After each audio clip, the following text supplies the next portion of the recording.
the hearing issues I have personally began in the early 70s when I was, doing my physical for the Marine Corps.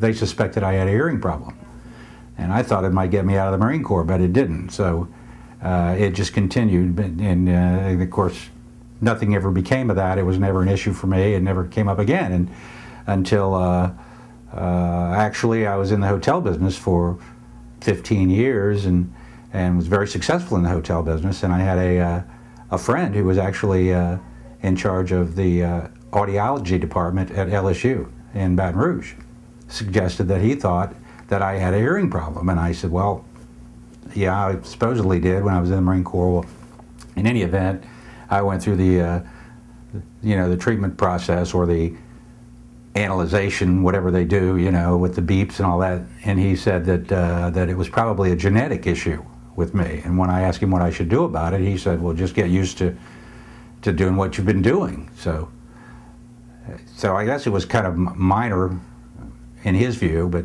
in my view, it was not an issue, because when you have an hearing problem, you hear sound, so you don't believe you're deaf or whatever. So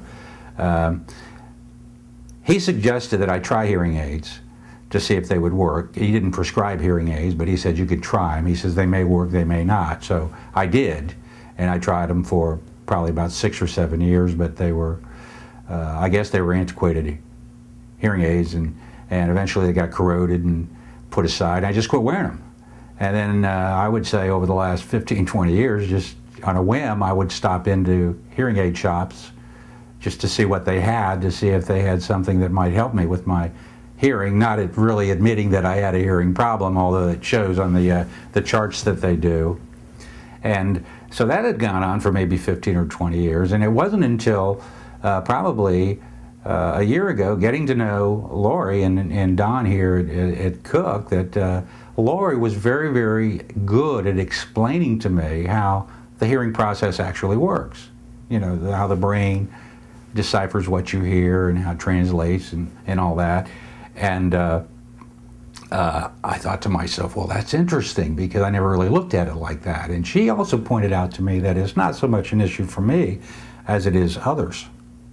So I thought to myself, after thinking for a while, I thought, it really is selfish of me not to consider the other people, because if you don't understand what they say, you just ignore them. And in fact, I've been accused of being arrogant, but I never considered myself arrogant or stuck up, conceited, or whatever. I just didn't understand what they said, so I ignored them. So anyway, I went through the test with these people here, and she really opened my eyes, and so and I'm very, very excited with the results. So.